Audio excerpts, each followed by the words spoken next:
வணக்கம். இப்போ இந்த வீடியோ ப்ரெசன்டேஷனில் நம்ம எம்சிஎக்ஸ் காப்பர் மார்க்கெட்டில் இன்றைக்கி எப்படி ட்ரேட் பண்ணலாம் அப்படின்றத பற்றி பார்க்குறதுக்கு முன்னாடி நேற்று மார்க்கெட்டில் என்ன நடந்தது நம்ம எதிர்பார்த்தோம் அப்படின்றத பற்றி பார்க்கலாம். நீங்கள் பார்த்துட்டு இருக்குது காப்பரோட 7 நிமிஷம் கேண்டில் ஸ்டிக் சார்ட். இந்த கேண்டில் ஸ்டிக் தான் நேற்று மார்க்கெட்டோட ப்ரைஸ் ஓப்பனிங் 454 பக்கமாக ஓப்பன் ஆகிருக்கு காப்பர் மார்க்கெட். நம்ம என்ன எதிர்பார்த்தோம் அப்படின்னா 450.5 ஸ்டாப் லாஸ் வச்சு மார்க்கெட் பையிங்க்கு சாதகமாக இருக்கும்னு நினச்சோம்.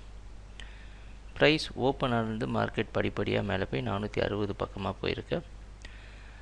ஆனால் 460 மிக முக்கியமான ரெசிஸ்டன்ஸ் சொல்லியிருந்தோம். அதை உடைக்க முடியாமல் மார்க்கெட் தொடர் சரிவை கொடுத்து மறுபடியும் 454.4 வரைக்கும் வந்து 458 க்ளோஸ் ஆகிருக்கு.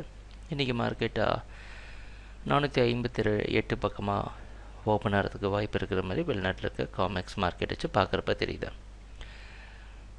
ஒரே ஒரு விஷயம்தான் 460 ப்ரைஸால் உடைக்க முடியல. ஆனால் கொஞ்சம் பாசிட்டிவாக தான் மார்க்கெட் பையிங்க்கு சாதகமாக தான் இருக்குது. இன்னும் மார்க்கெட் பையிங்க்கு சாதகமாக இருக்குதுன்னு சொல்லி பையிங்க்கு சாதகமாக ட்ரேட் பண்ணலாம். ரொம்ப கன்சர்வேட்டிவ் ட்ரேடர்ஸ் 454.5 ஸ்டாப் லாஸ் வச்சு ட்ரேட் பண்ணலாம்.